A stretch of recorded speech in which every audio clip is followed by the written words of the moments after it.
Before I take your questions, let me offer a few things.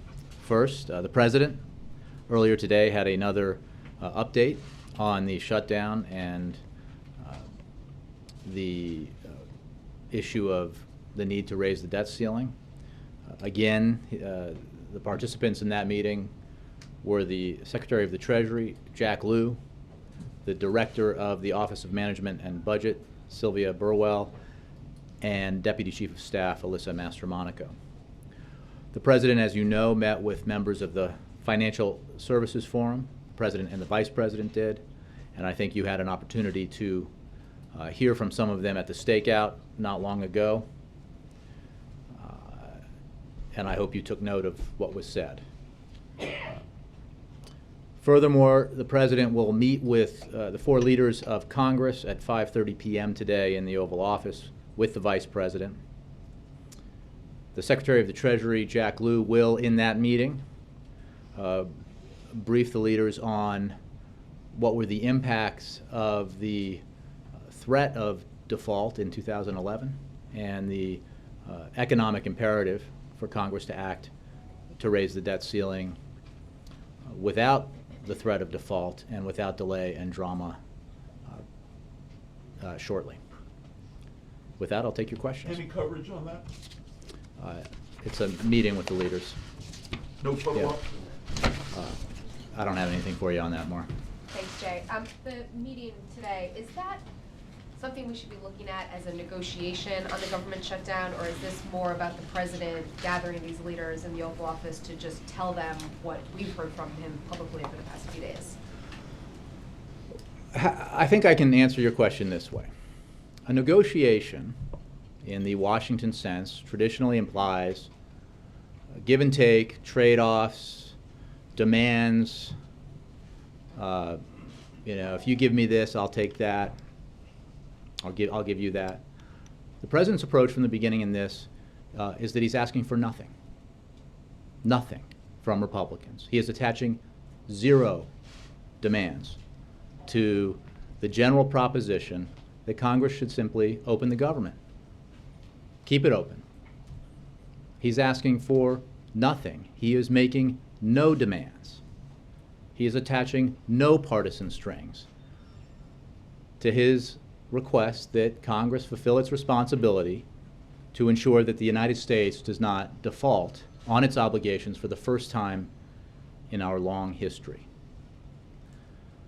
So in that sense, no, the President is not going to sit down and start asking for puts and takes. He's not going to engage in that kind of negotiation because he does not want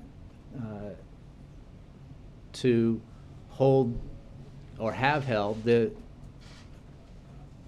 openness of the government, the functioning of the government, or the world and American economy hostage to a series of demands. What the President is asking the Congress to do, what the President is asking Republicans in the House to do, is quite literally the least they could do. He is asking them to extend funding at the levels set in the previous fiscal year to keep the government open. That's the least they could do. And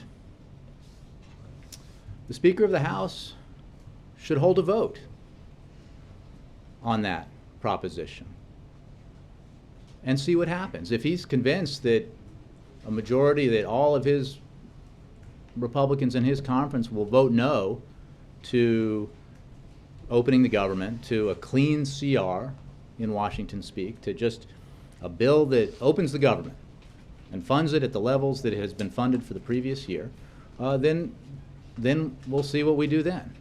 But my guess is, and the estimation of numerous observers and members of Congress of the Republican Party, is that if John Boehner, the Speaker of the House, who has this power alone, put on the floor of the House a bill to fund the government, to open it up without partisan strings attached, it would pass overwhelmingly. I think you know that's true. I think every member of Congress knows it's true. And it reflects the simple fact that Unfortunately, the Speaker won't do that because he is responding to the demands of one faction, of one party, in one house, of one branch of government.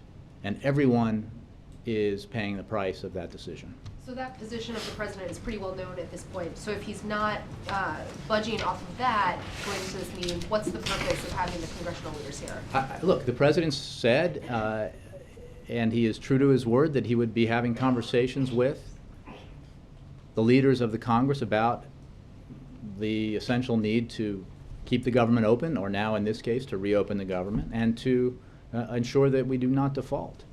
And he will have that conversation. And we all realize this has put the Republicans, they've gotten themselves in a box here in the House, and it's put them in a difficult position, and they're under a lot of pressure, a lot of it applied by Republicans.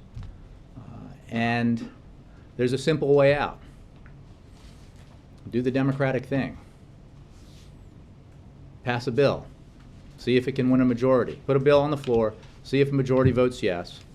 Be surprised and delighted by the fact that a number of your own Republicans would vote yes. By some estimates, quite a number of them.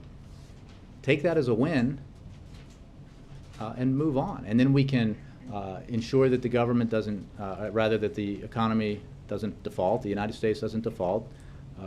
We raise the debt ceiling in an orderly fashion without drama and delay. And then we can go about debating and discussing and negotiating our budget priorities. How do we move forward? How do we fund the government in a way that assures that our economy continues to grow, that the jobs that have been created thus far in this recovery, 7.5 million private sector jobs, are added to as quickly as possible with more private sector jobs, and put to votes different propositions about how we should do that. Have negotiations, discussions, put it to a vote. But do not, it is profoundly undemocratic for one faction of one party to say, I didn't get what I wanted through the normal legislative process. I didn't get what I wanted through the Supreme Court. I didn't get what I wanted when the American people nationally voted, and so I will therefore hold the government hostage and the economy hostage in order to achieve my aims. I don't think that's good for our democracy, and it's certainly not good for our economy. And I think you heard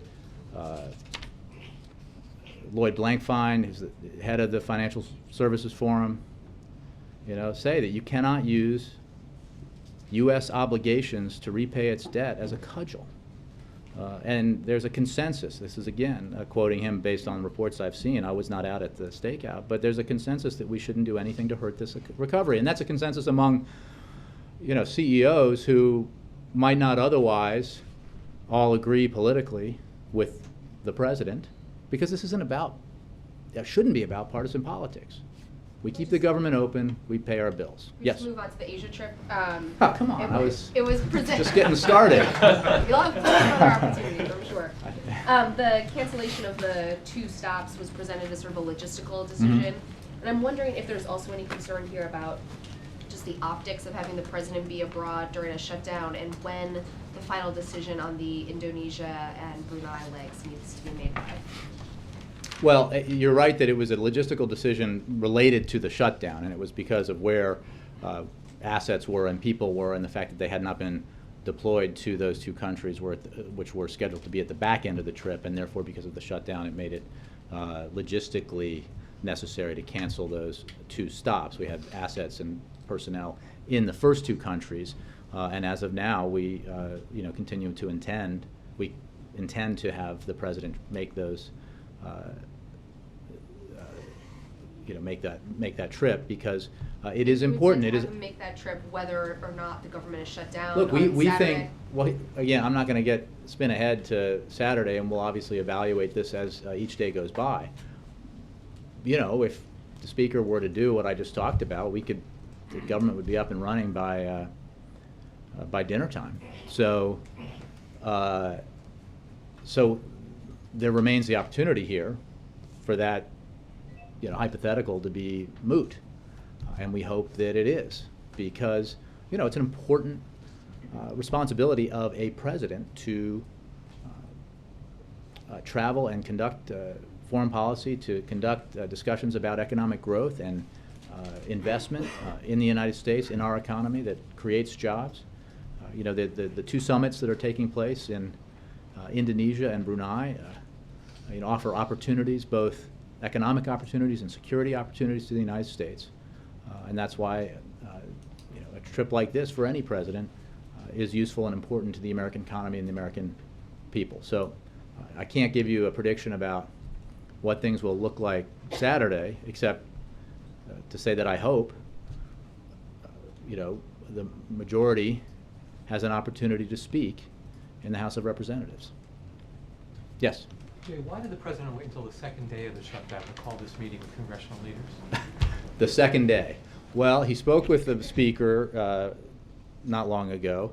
He's made clear his views. What we've seen over the past 10 days is the Republicans being quite involved with their own internal politics and, with digressions in the Senate and, dictates from one body to the other about what the proper course of action should be. The president, again, has had discussions with leaders. He looks forward to the discussion today. But unfortunately, as I mentioned yesterday, he does not, despite the awesome power and responsibility of the presidency of the United States, have the power to order up a simple vote to see if it gets a majority on the floor of the House of Representatives. That is a power that the Speaker of the House has in our democracy, and he should exercise it. And I think he would be surprised by, based on reports from Republicans, what the outcome would be. He might even be able to claim he got a majority of his majority, or something close to it. So we won't know unless he does it. What we're absolutely sure would happen is that a majority of the House of Representatives would vote to open the government in 5 minutes if given the opportunity. Jay, if the president was willing to let the government shut down in response to House Republican demands to alter the Affordable Care Act, would he be willing to let the country go into default instead of? I completely have to dispute the way you frame that question. He's not willing. He is not the party to this that is making extraneous partisan demands. He's asking for nothing from the Republicans. He thinks it would be wrong.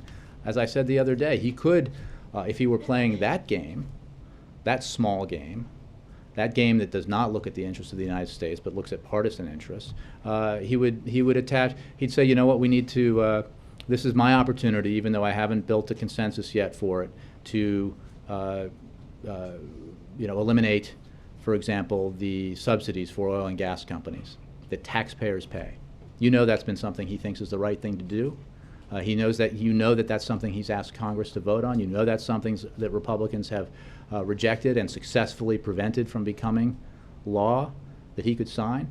But if he took the Republican tactic and basically tried to circumvent normal democratic process here, he would say, I'm not going to open the government. I would refuse to sign a clean. I wouldn't sign a clean CR. I would only sign it if it had my partisan demands attached to it or my personal principled demands attached to it. But he won't do that. He will not play the game that Republicans are playing, which is a game that has as its principal victims hardworking Americans who are home now, wondering when they get to go back to work, wondering if they'll ever get paid for this time off, and then even more frightening, folks out there, including the CEOs who were here today, wondering what the world economy and the American economy would look like if we defaulted for the first time. Because we know one thing, it would not look pretty.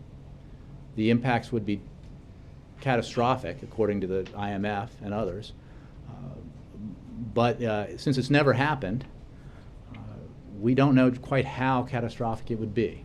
And we do not want to, and we should not even contemplate trying to find out.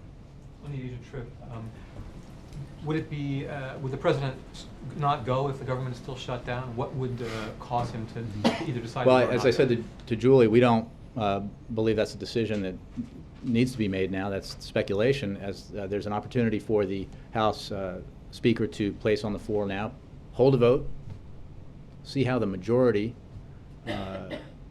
responds, see how the majority votes, and if it, as we expect, votes to open the government without partisan strings attached, then your question is answered. So we'll see. Maura. I just have a question. Up until now, you've said the president is willing to negotiate on the budget, and he's even willing to entertain ideas for improving the Affordable Care Act. Mhm. Why shouldn't we see these talks as that kind of negotiation as opposed to negotiating on the things you don't want to negotiate? Because they're not about that. He will not negotiate. He will not offer concessions to Republicans in exchange for not tanking the economy. I No, understand that. so today's meeting is about the need to open the government and the need to ensure that we do not default. And the president's made clear that he will, that he is happy and willing, as he has been all year long, to engage in serious conversations and negotiations with Republican lawmakers who want to find common ground on our budget challenges. Absolutely willing to. What he is not willing to do is negotiate under the threat of default or under the threat of continuing to shut down the government. Congress has a responsibility to open the government. Again, Republicans have had ample opportunity to repeal, defund, delay, dismantle, undermine the Affordable Care Act. Ample opportunity, and they have taken advantage of that opportunity and voted, I've lost count, 40 plus times. Each time they have not succeeded. But, you know, hope springs eternal, I guess, and they can keep doing it. But one way to do it, as I think, you know, some people wrote about today, is to continue to argue your case, take it to the people, see what they say when they vote in the next election, see what they say when they vote in the next presidential election, and then pass legislation.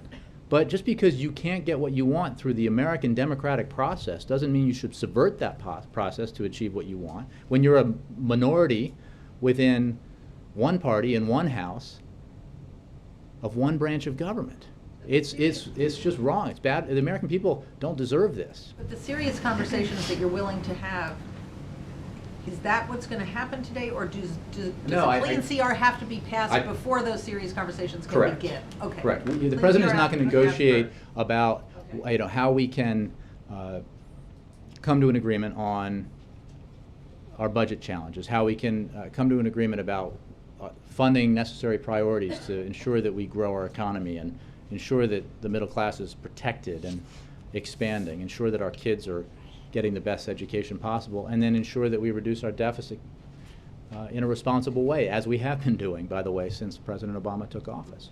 You know, the president has been willing to do that all year long, and he has reached out, as you guys reported on repeatedly, to Republicans who have been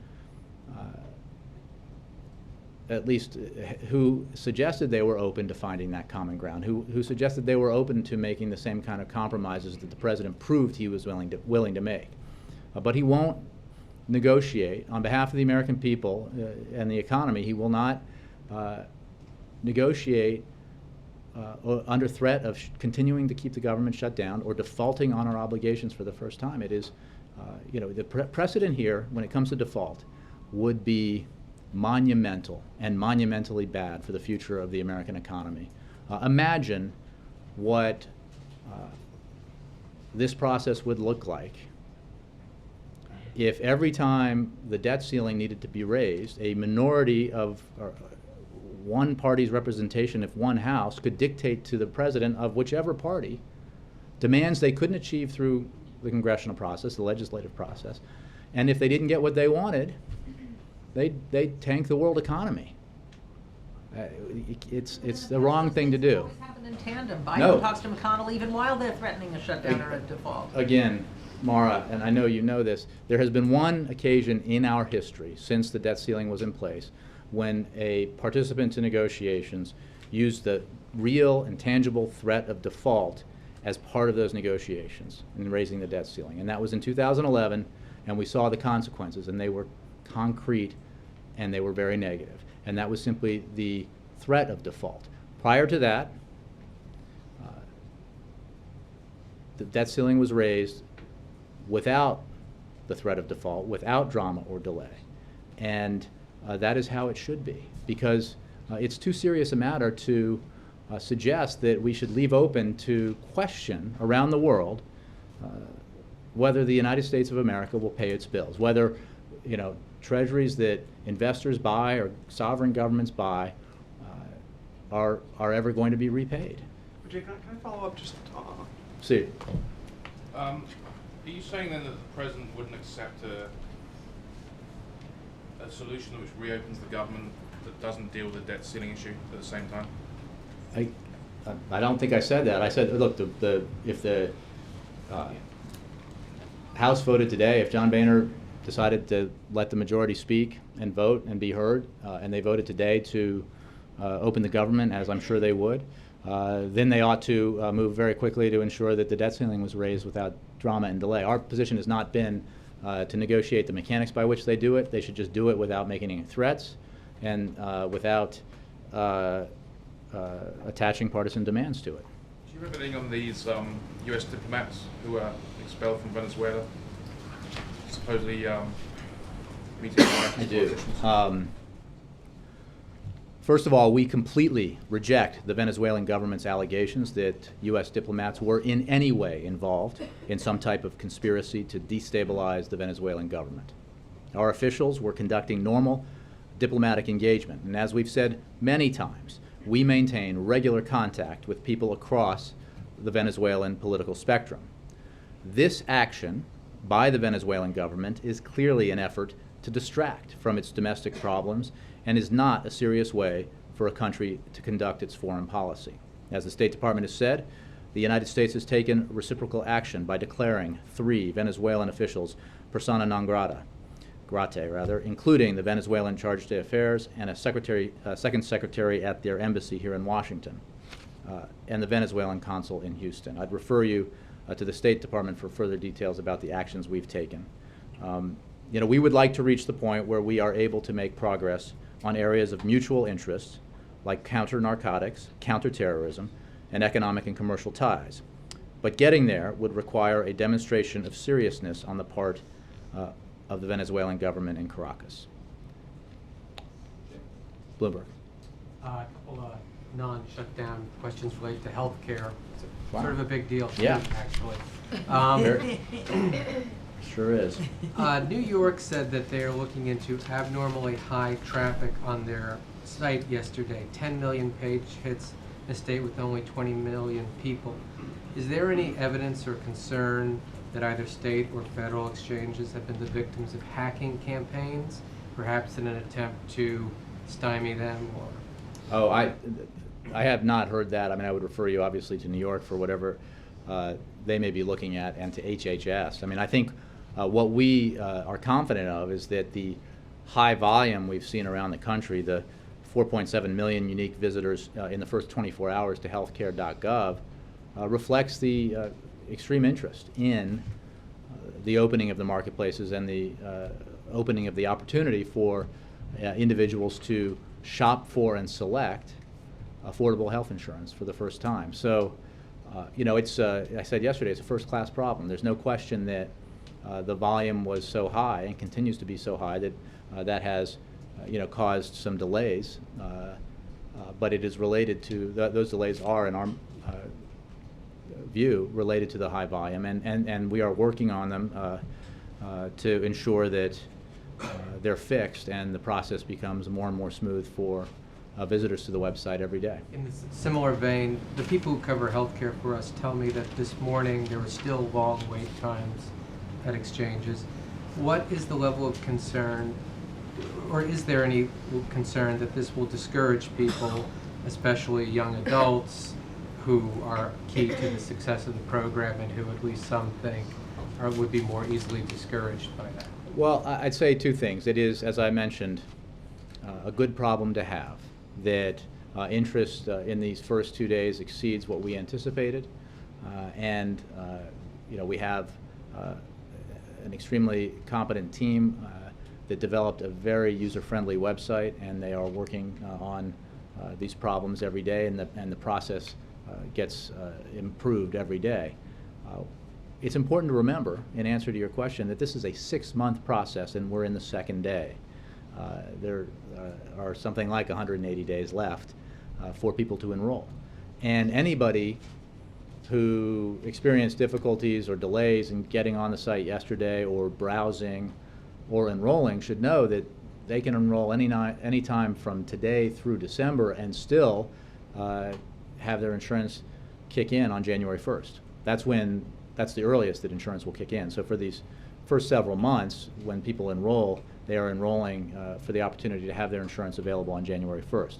And then the entire enrollment process lasts 6 months. So we welcome the interest. We think it's reflective of the fact that there are millions of Americans out there who want better options, more affordable options for health care coverage, and the Affordable Care Act is providing that, and these marketplaces are providing it. I mean, if you're an individual and you're looking at these, you're going on to healthcare.gov and you check out the plans available in your state for you, there are on average more than 50 options. So take some time to review them, and everyone should make a considered choice about what plan is right for them and what plan fits their finances and what subsidies are available to them if they have low incomes.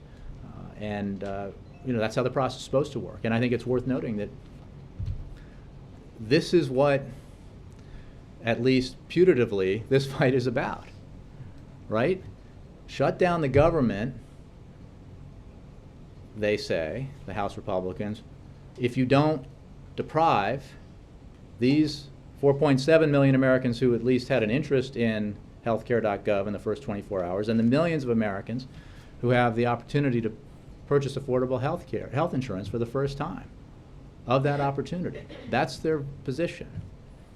And this has been litigated and debated. I saw one senator, one well-known senator of the Republican Party, who said, Obamacare hasn't been debated. I don't know where he was when this debate went on for months on Capitol Hill.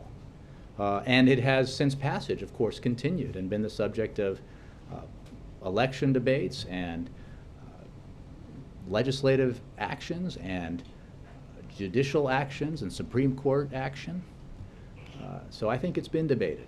And it is certainly entirely appropriate and fine with the President and the rest of us if opponents of Obamacare want to continue to press their case through the normal legislative process. And that's how our democracy works. You take a position, you try to get that position adopted by as many people as you can in your legislative body, and you see if you can succeed in changing the law. And if you can't, you go back to the drawing board. You can try to continue to build support for it. And then you have more elections, and you try to have more people who see it your way elected, and then you try to have a president who sees it your way elected. That's how it works. But just because you didn't get what you wanted at the polls, and you didn't get what you want out of Congress, and you didn't get what you want out of the Supreme Court, it is not the right thing to do to then say, well, then because I have this unique power and influence over my speaker, I'm going to tank the economy. I'm going to shut down the government. That's what they're arguing. That's their position, and that's why there is so much heat on Republicans now. That's why so much of the story we're seeing now is Republicans saying this is bad for the American people, bad for the middle class, bad for the economy, and bad for the Republican Party. Kristen. Jay, thanks. Going back to this meeting, if the president's not going to negotiate, as you have said, what will he say or what can he say today during this meeting to move this process forward and try to break this stalemate? He will, I'm sure, express what I have just expressed, which is his concern about the impacts of a shutdown, his concern about the devastating impacts of even the threat of default and the catastrophic impacts of default itself. And he will, I think, ask the leaders to consider the fact that he's making no demands of them in this process. He's attaching no demands to any proposed legislation that would open the government at current levels. Like these are not levels that the president set or that the president asked for. These are current levels of spending, no increases, and then he's asking for the Congress to simply authorize the Treasury to pay the bills that the Congress has already charged. I mean, this would be like on default, and I've thought about this a lot lately. you make a purchase on your credit card, the moment you do that, because you have a contract with the credit card company, you have incurred debt. The bill comes due in a month. And if you don't pay that bill, you have defaulted. But in paying that bill, you have not incurred new debt. You are simply paying what you owe. And Congress has authorized spending, both through annual discretionary appropriations and through mandatory programs. And because of those legal obligations that Congress has established, we have debts that we must pay. And Congress is proposing, the House Republicans are proposing, that if they don't get to take insurance away from millions of Americans, they won't let the United States pay its bills. But Jay, the president's made those arguments and the process hasn't moved forward. So I guess the question is, what's going to be different about this Again, we conversation? can't force House Republicans to vote the way we think they should. The president can, and he will, make the case for why it's the right and responsible thing to do. He will make clear to them his willingness, his year-long willingness, his presidency-long willingness to sit down and try to find compromise with Republicans on budget priorities and ways to reduce our deficit in a responsible manner. And but he won't allow the American economy and the American middle class to be held hostage to the partisan demands of a minority within one house of one branch of government. Jay, is it appropriate for the president and members of Congress to still be getting paid while 800,000 workers have been furloughed? Look, the law stipulates how this works. Our view is the government ought to be open. The government ought to be Step open. forward and say, I'm going to withhold my pay while Well, this let's be shutdown let's continues. be clear about how. I mean, it's important to understand this is not like the furloughs caused by in previous issues. People who are accepted and are working are not paid, but they are guaranteed that they will be paid. Elected members, I believe, are guaranteed that they will be paid or are currently being paid by law. Then there are those who are being furloughed across the government. And of course, it would take an act of Congress for them to be paid for the time that they were laid off because of the shutdown, or they were furloughed because of the shutdown. And we certainly hope Congress would do that. But it is, our view is the shutdown ought to end right now when John Boehner puts to a vote a clean CR and gets a substantial majority with both Republicans and Democrats voting aye. And then they should, as part of that, make sure that those who don't know whether they'll be paid are made whole again. And that should if it happens today, that's great. If it happens tomorrow, that's great. But in any case, we would envision that as the right thing to do. I just think that part of the frustration with Washington revolves around that point. And I understand what you're saying, but I know that you're aware of the fact that some people are concerned about making ends meet while their pay is being withheld. So what would you say to those people who say Washington's not working, so why are we the ones who are suffering? Well, I would say that that's why it's so important for Congress to do the right thing and attach no partisan demands to a simple vote to open the government and ensure that those hundreds of thousands of hardworking Americans, neighbors and fellow worshipers, friends who are on the sidelines of our kids' baseball and soccer games, have the security of knowing that the paycheck is coming. I just have one more on Jamie Dimon. He has been meeting with the DOJ to work out a deal over his bank's dealings during the financial crisis. Is there any concern about a conflict of interest of President Obama meeting with him today? I would refer you to the Department of Justice. Obviously, he was here as part of the Financial Services Forum, which was in town. And Does the president have any concern about that? again, he met with the president, with part of this group of CEOs from the financial services industry. Yeah, Mark. Jay, House Republicans are willing to vote funding to reopen national parks, museums, memorials, veterans payments, and the D.C. government. Why is the White House against it? Because Why not take what you can get? It's because that's not how this works. It's a gimmick, and it is unsustainable, and it's not serious. And the lack of seriousness in their approach has been demonstrated again and again and again, and this is yet the latest iteration of that. If they think that those functions ought to be open, vote to open the government. We're not asking anything from them. Democrats are not asking anything from them in return for making that simple vote. They ought to, you know, the people that Kristen was just talking about, let's send them back to work. They're our neighbors. They're our friends. They go to church and synagogue with us. They're good people who deserve the security of being able to work for their families and knowing they can pay the bills. And all the various effects of the shutdown, both large and small, both serious and just inconvenient, can be resolved in a minute if the Speaker of the House holds a vote. What's he afraid of? Is he afraid that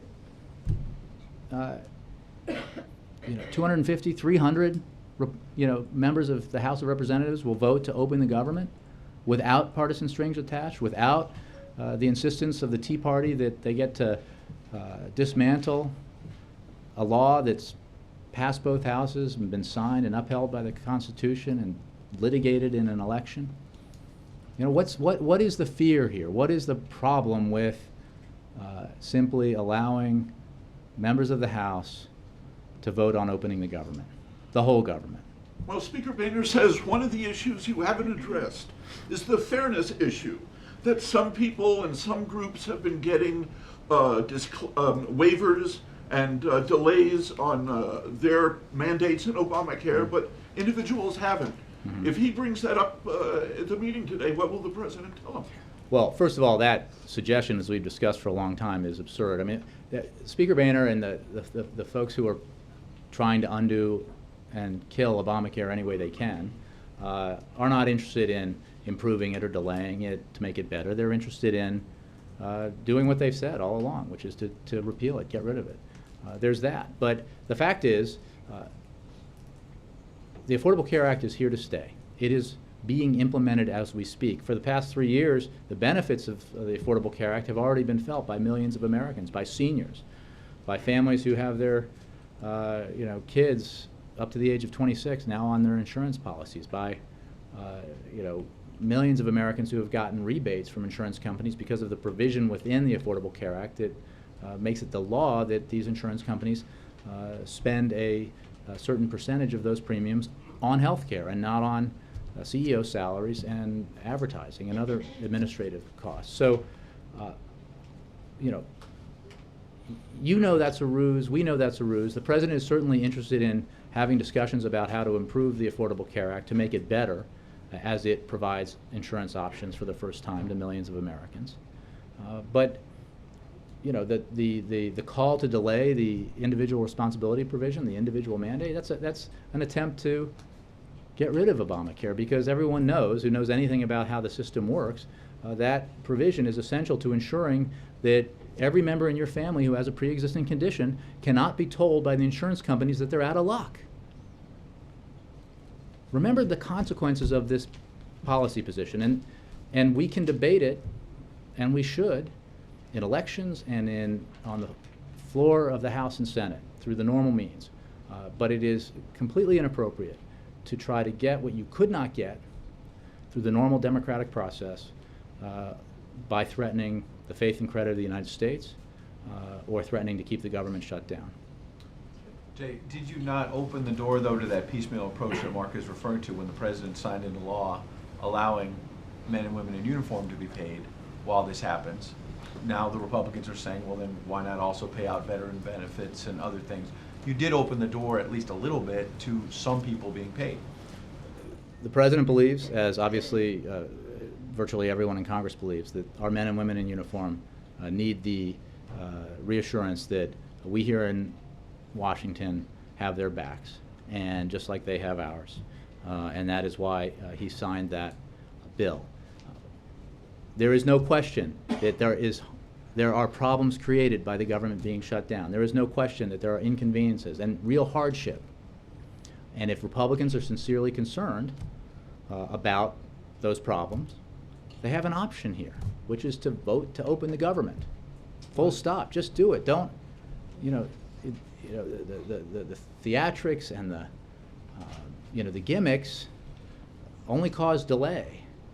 When the option is available to put a simple bill on the floor that keeps the government open at spending levels set in the previous fiscal year. So they didn't shut the government down over those spending levels a week ago. They didn't say a month ago, this is unacceptable, we're shutting it down. So why this week? Why are the spending levels from last year suddenly so unacceptable that they'd shut the government down with all the negative consequences thereof? Because they are on an ideological crusade, and because the party has been hijacked by a faction within it. And I say that quoting Republicans. I say that not to score a point, but to make an observation that I think is widely held here by people of both parties and people who are independent observers. And it has a negative impact on the normal functioning of our democracy. When you talk about theatrics, one of the flashpoints in this has become what happened yesterday, and it's something that played out again today, apparently at the World War II Memorial here in Washington. Rather than just airing, there's allegations from Republicans that the White House, broadly speaking, somehow ordered this, put up barricades to prevent veterans from getting there. Rather than going through all of that, can you please tell us from the podium, what is your version of what happened? The government shut down Okay. when the House Republicans decided to shut it down. And And every House Republican who has decried any impact from this shutdown, as if they were surprised that it would happen, clearly didn't pay attention when every agency of the federal government posted on their websites on Friday what would happen if the government were shut down, including the closing of national memorials and national parks. I mean, on the very night that they voted to shut down the government, some of the most vocal critics of this particular matter were quoted saying, "We got what we wanted." Well, apparently you did. Look, we honor our World War II veterans, and I would point you to the decisions made and the actions being taken by the Department of the Interior and the National Park Service to ensure that these honor flight participants are able to have access to that memorial. But the fact is, when you shut down the government, you shut down a lot of services. You lay off a lot of people, and there are bad consequences to that. So if any member of Congress who got in front of a television camera to try to get some attention on this issue spent half that time on the floor of the House voting to open the government, we wouldn't have a problem. So can you explain, are there some, the honor veterans, are they now allowed to see the memorial? You said there are accommodations being made. If on one hand you're saying, look, the government shut down, tough luck, the Republicans haven't voted to open it, but then on the other hand you're saying we are making accommodations, what is really happening then? Well, Department of the Interior and the National Park Service obviously are the sources for more specific information, but the DOI has made an accommodation for the honor flights and will grant access to the World War II Memorial. The DOI has granted a permit for the veterans that is consistent with the existing closure order. DOI will remain in contact with the Honor Flight Organization to ensure that veterans scheduled to travel to D.C. are provided access to the memorial. My understanding is that the closure order provides a process for accepting First Amendment activities on National Mall and Memorial Parks in D.C. and in Philadelphia. And again, for more detail on that process that is going to allow access for these veterans and heroes, I would refer you to DOI and the National Park Service. Last thing, James Clapper was on the Hill today at a hearing about NSA issues and was asked by, I think, Senator Grassley whether or not the country is safe right now during the shutdown. He said, quote, "I don't feel that I can make sure a guarantee to the American people. It will be much more difficult to make a guarantee as each day of this shutdown goes by." So I want to get your perspective. Is the country less safe now, or is this James Clapper trying to scare people to put pressure on Republicans? Look, I would just point you to the testimony of the head of the DNI. What we have said. Back that up. Are we less safe? Well, I'm not the person charged with making that assessment, so I would refer you to Does the. the Commander-in-Chief I would refer believe you that to- we are less safe? The Commander-in-Chief believes that we ought to open the government, and that there are bad impacts. Some of them quite serious, some of them just inconveniences from, a partisan decision to shut the government down over, pique about the fact that they haven't been able to do away with the Affordable Care Act. But for, we're focused on trying to undo this, trying to make clear that there's a simple way to do that, which is to have a vote and let the majority in the House decide. So that we don't have to, a day from now or a week from now or hopefully 2 or 3 weeks from now, not have a discussion about, what has been the result, what have been the consequences of a prolonged shutdown. John. And just to button up that, Clapper also said 70% of Intel analysts have been furloughed. I mean, that's got to be a real concern.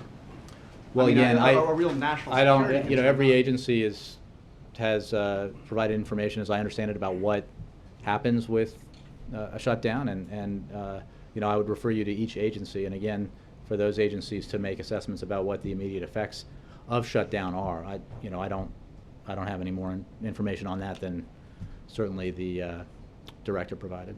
And just to follow up on what Maura was talking to you about, I just want to be clear and understand the parameters of what's negotiable and what's not. Mm-hmm.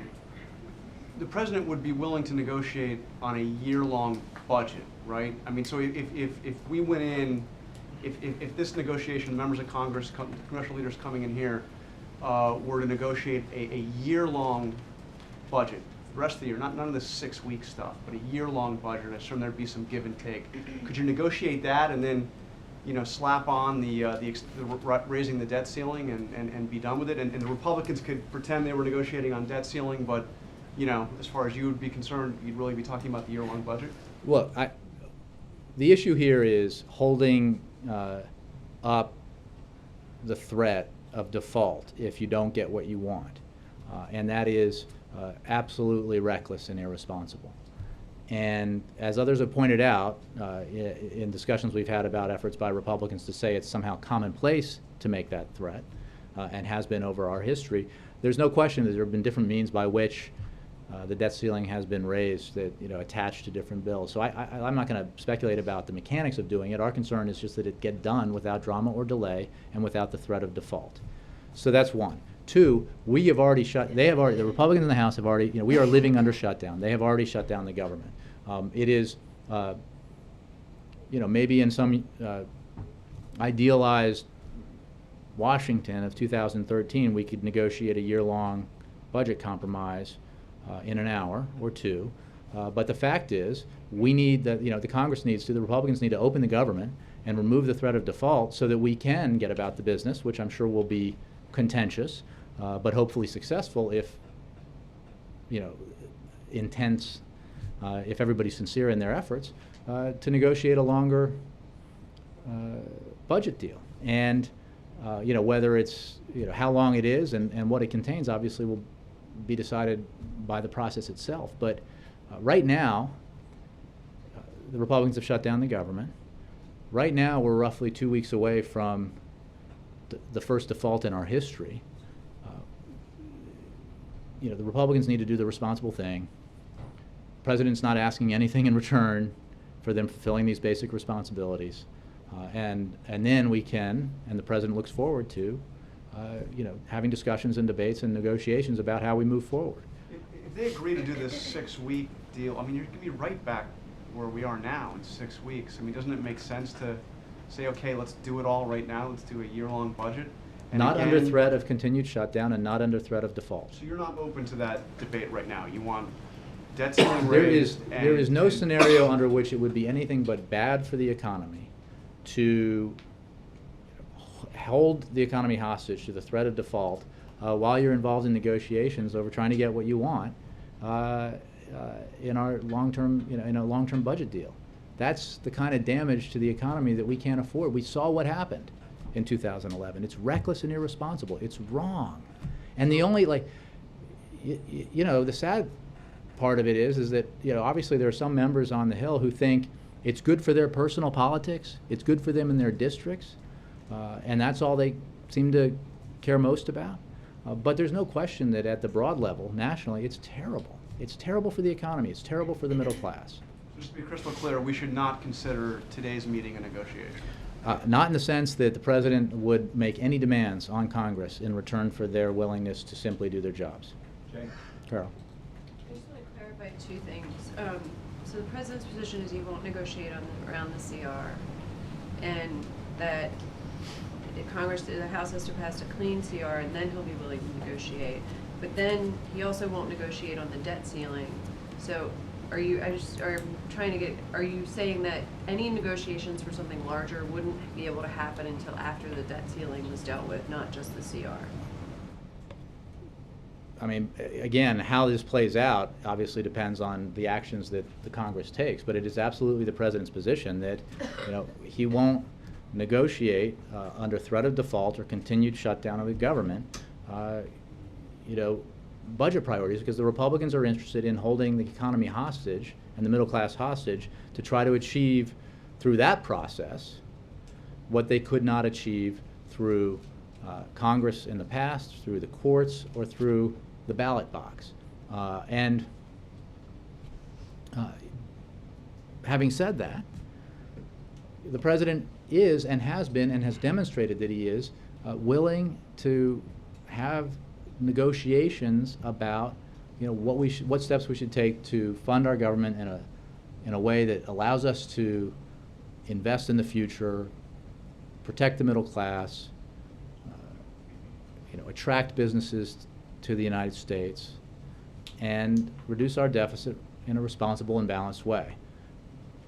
And the proof of that willingness is in the budget that he proposed, which everyone here acknowledged when you covered, I believe, well, there are probably a few people who didn't, but almost everybody here acknowledged when he released it, was a serious document that represented compromises, that wasn't, a wish list of partisan priorities, but was a demonstration of the president's willingness to try to meet Republicans on common ground. And he hopes that Republicans will meet him there, but he's not willing to negotiate over Republican demands to collapse the world economy if they don't do away with affordable health insurance for the American people. Right, so it's fair to say that the president will not sit down and have those larger negotiations until there's a clean CR and a debt limit increase. Again, I think it's fair to say that the president will not negotiate over Congress's responsibility to pay our bills. That he won't, and he will not make any demands of them. I mean, I think that is like you got to turn the prism a little bit here, because the only party here that's making demands associated with opening the government, the only party here that's making demands associated with paying our bills, is the Republican Party, and more narrowly, the Tea Party. President Obama's not asking for Republicans to, again, do away with the tax subsidies, the tax breaks that the oil and gas industry get in return for opening the government. He's not asking them to, pass background checks, something he believes passionately and in a principled way is the right thing to do, but he does not believe that the right way to achieve that goal is by holding the economy hostage. Right. One other thing on James Clapper, he said that the shutdown seriously damages our ability to protect the safety and security of the country. And separately from believing that the House should pass a clean CR, is the White House looking to take any steps to address this particular concern? Again, as I said earlier, the experts in all of these agencies can address what the impacts are of the shutdown. I mean, the president has said that national security, the security of the American people is his #1 priority. It is. So if you have James Clapper saying that the current shutdown seriously damages the What the ability to president protect is the highly country. confident of is that if John Boehner were to allow a majority to vote on a clean CR, or to allow the House to vote at all on a clean CR, to open the government this afternoon, there would be no more negative Isn't impacts. that essentially saying that his top priority is actually the shutdown and not the national security of the country? No, it's not. And the president is, of course, taking every step necessary as president to ensure the security of the American people. There are consequences to shutdown, and they extend far beyond, closures of parks and memorials or, other things that we've heard a lot about. And they affect those hundreds of thousands of people who have been furloughed and aren't getting a paycheck and don't know if and when they will. And that that's bad for the government, for the normal functioning of government. It provides services to the American people around the country, and it's obviously bad for those families. Jim. Jay, so if the president is going to stick to his position, and the Speaker of the House is going to come over here and stick to his position, what's the point of having a meeting? Well, the Republicans, keep saying they want to negotiate, they want to meet. Why isn't the president meeting with them? He is meeting with them. He has called them. He has, again, met with and spoken with Speaker Boehner quite a bit during the time that John Boehner has been Speaker of the House. Often, in earlier days, quietly, and That won't read out to the press, I guess. precisely, and for a variety of reasons, and you can surmise what they might be, or who put them forward. But the fact of the matter is, this is not about taking, the president's only position is that the government ought to be open. The president's only position is that the full faith and credit of the United States must be maintained. He's not asking the Republicans for anything in return for them doing their jobs. He's not attaching any partisan or personal agenda item to that responsibility. And so when it's like the position the Republicans have had, and it was articulated by the Speaker at one point earlier this week, is that, give us what we want or we'll shut down the government. And you can't, the opposite is not true. The president hasn't asked for anything. And it's not a concession to the President of the United States, regardless of his or her party, to open the government. It's not a concession to the President of the United States, whether he or she is a Republican or a Democrat, to pay our bills and not default and not, trash our economy. That's not a concession. And is it possible that what we might see happen over the next week or so is that essentially a continuing resolution will be packaged together with an increase to the debt ceiling? I mean, is that sort of the deal that potentially could happen in the coming days? Is that something that might be discussed this afternoon? Again, I'm not going to speculate about how Congress goes about ensuring that we don't default, except to say that they have to get about the business of ensuring that we don't default. Does that sound like a good thing to the president, though? Something like that? Again, I'm not going to, again, the mechanics of how they do the right thing, I'll leave to them as long as they do the right thing. And the right thing is not to threaten default. And to follow up Kristen's question about the president's pay, the Attorney General, Eric Holder, said he would cut his own pay earlier this week. Why doesn't the president just do the same? Again, obviously individuals can make decisions, and I don't have anything for you on the president at this time, but I think it's important to understand that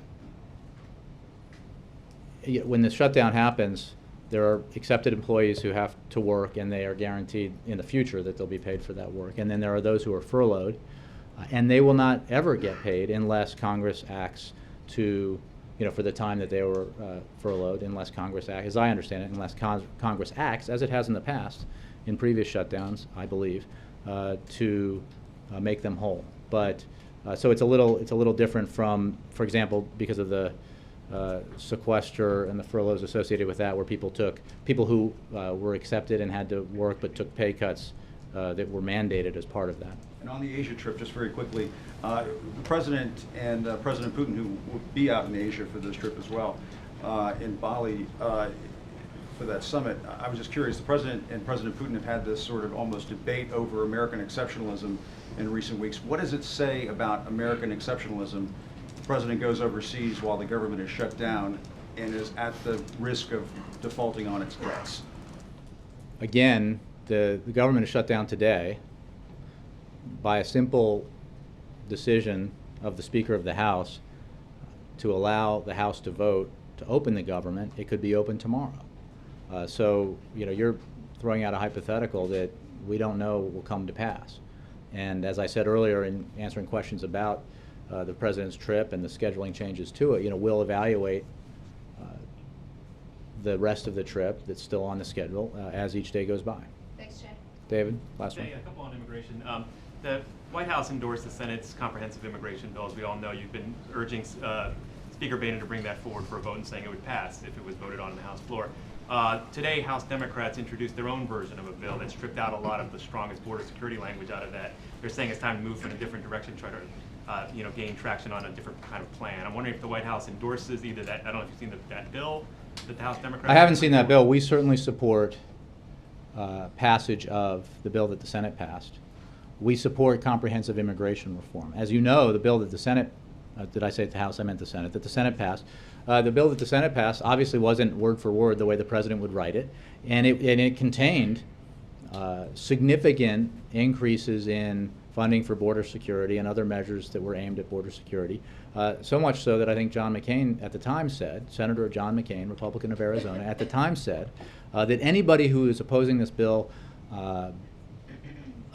on the argument that it doesn't address the issue of border security is not being sincere. And I'm paraphrasing because it's been a long time since I've seen the quote, but I think he would accept that paraphrase because the Senate bill does address in substantial way border security and builds on the enormous strides that we've made in the last 5 years on border security. Again, I don't have specific. House Democrats seem to be saying, that's dead here. We got to try something else. Do you endorse that idea? Well, Do you have to again, file things I in the don't. House? I think that it is up.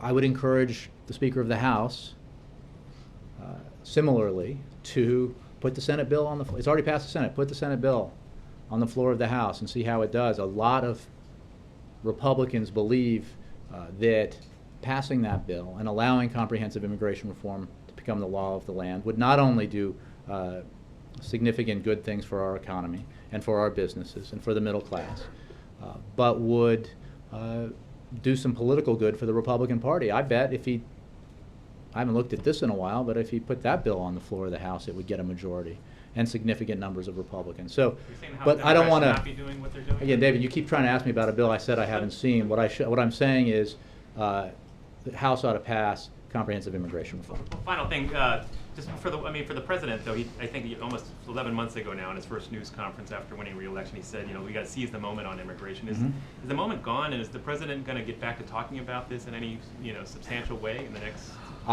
The moment isn't gone. We saw remarkable things happen in the Senate. We saw a substantial bipartisan majority pass comprehensive immigration reform that meets the principles laid out there by the president. Not word for word what he would have necessarily written himself, but it meets his standard and he would sign it. And we've called on the House to act. And I think perhaps as the Republican Party sees its approval in the eyes of the public continue to dip, and Congress sees its approval in the eye of the public continue to dip, that maybe they want to take some action to address that problem. Once they go about the business of reopening the government, and once they make sure that we will not default in a responsible way without drama and delay, they could take up comprehensive immigration reform and do themselves some good. Thanks very much. Anyone beyond the first two rows?